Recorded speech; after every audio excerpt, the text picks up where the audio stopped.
Good morning मेरे प्यारे बच्चों। आज मैं इतिहास के अंदर देसी जनता को सभ्य बनाना, राष्ट्र को शिक्षित करना, इस अध्याय पर मैं चर्चा करूंगा। पिछले अध्याय में मैं आप लोगों को बता चुका हूं कि किस प्रकार ब्रिटिश लोगों का जब शासन आया तो उनका प्रभाव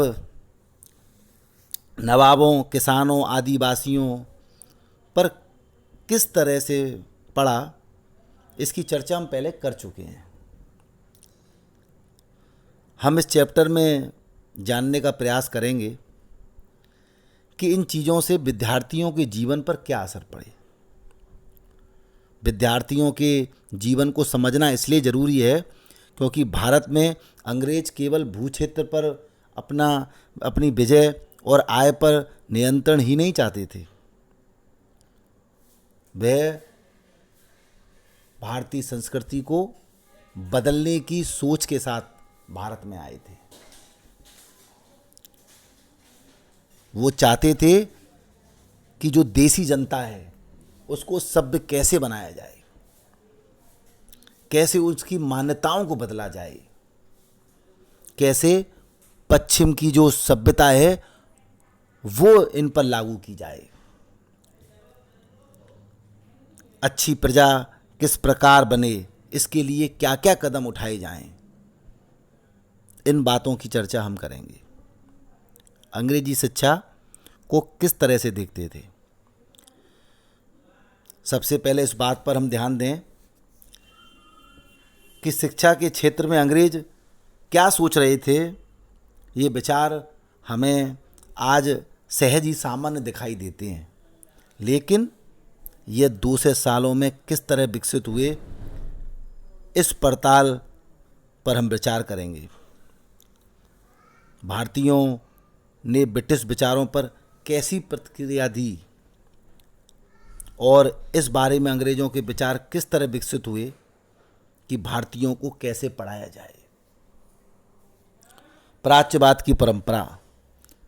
सन 1783 में एक अंग्रेज विलियम जोन्स भारत आया और कलकत्ता में निवास करने लग गया।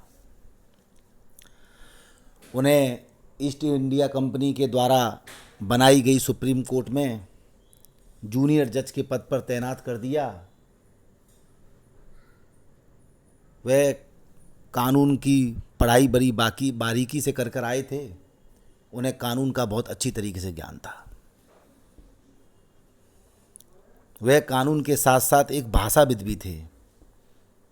उन्होंने ऑक्सफोर्ड में ग्रीक, लैटिन का अध्ययन किया था। फ्रेंच, अंग्रेजी भी सीखी थी, फारसी भी सीखी थी और साथ में अरबी भी। कलकत्ता में आने के बाद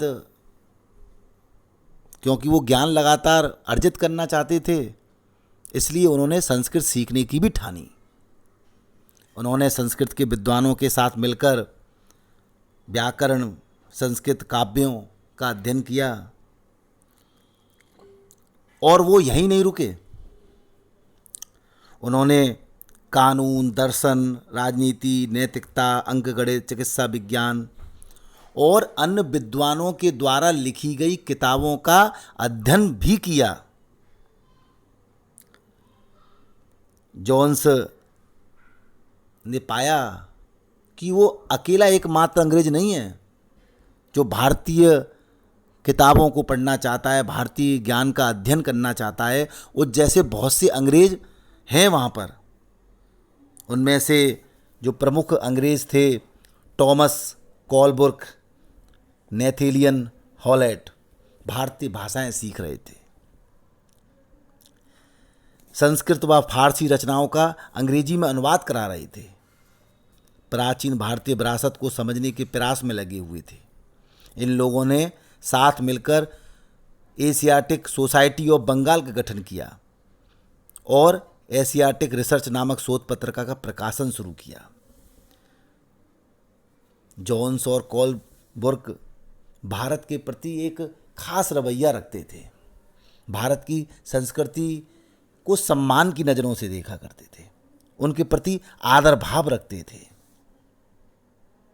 उनकी राय में भारत को समझने के लिए प्राचीन काल में लिखे गए पवित्र और कानूनी ग्रंथों को खोजना समझना बहुत जरूरी था।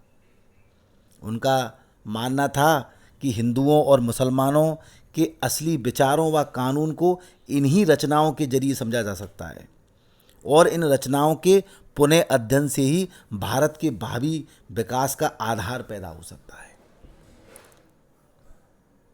जॉन स्कॉलबर्ग दोनों ही प्राचीन ग्रंथों को ढूंढते, उनका अध्ययन करते, व्याख्या करते, अनुवाद करवाते, ज़्यादा से ज़्यादा लोगों तक ज्ञान कैसे पहुँचे उस पर वे काम करते थे।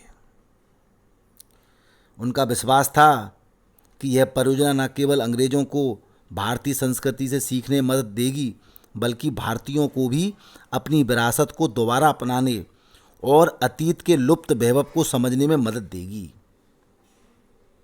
इस प्रक्रिया में अंग्रेज भारतीय संस्कृति के अभिभावक और मालिक दोनों की भूमिकाएं निभा रहे थे।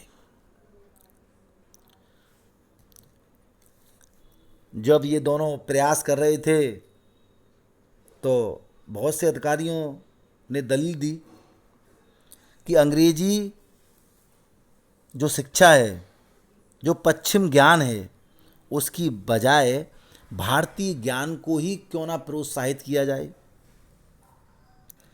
भारतीय ग्रंथों को पढ़ने के लिए प्रोत्साहित करने और संस्कृत व फारसी साहित्य व काव्य पढ़ाने के लिए संस्थानों की स्थापना की जाए। इनका मानना था कि हिंदुओं और मुसलमानों को वही पढ़ाया जाना चाहिए जो वो पहले से उनसे परिचित हों, जिसे वे आदर और महत्व देते हों।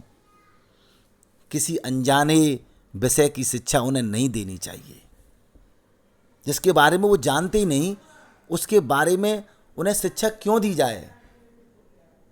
जिस शिक्षा के बारे में वो पहले पढ़ चुके थे, जिनको जानते थे, वही शिक्षा उन्हें दी जाए। उनकी राय थी कि तभी अंग्रेज देसी जनता का दिल जीत सकते हैं जब उन्हें उनके विषय पढ़ाए जाएं, उनकी शिक्षा दी जाए, और तभी हम अजनबी शासक अपनी प्रजा से आदर की उम्मीद कर सकते हैं। इस बात को ध्यान में रखते हुए 1781 में अरबी, फारसी, इस्लामी इनको बढ़ावा देने के लिए एक मदरसा खोला गया, वो भी कलकत्ता में। 1751 में बनारस में एक हिंदू कॉलेज की स्थापना हुई ताकि प्राचीन संस्कृत ग्रंथों की शिक्षा दी जाए, देश के शासन को अच्छी तरीके से चलाने में मदद हो सके। लेकिन कंपनी के सभी अफसर इन विचारों से सहमत नहीं थे। इनमें से बहुत से सारे प्राच्यवादियों के कटु आलोचक भी थे। वो इसकी हमेशा आलोचना करते रहते थे। आगे के वीडियो में मैं इसकी चर्चा करूंगा।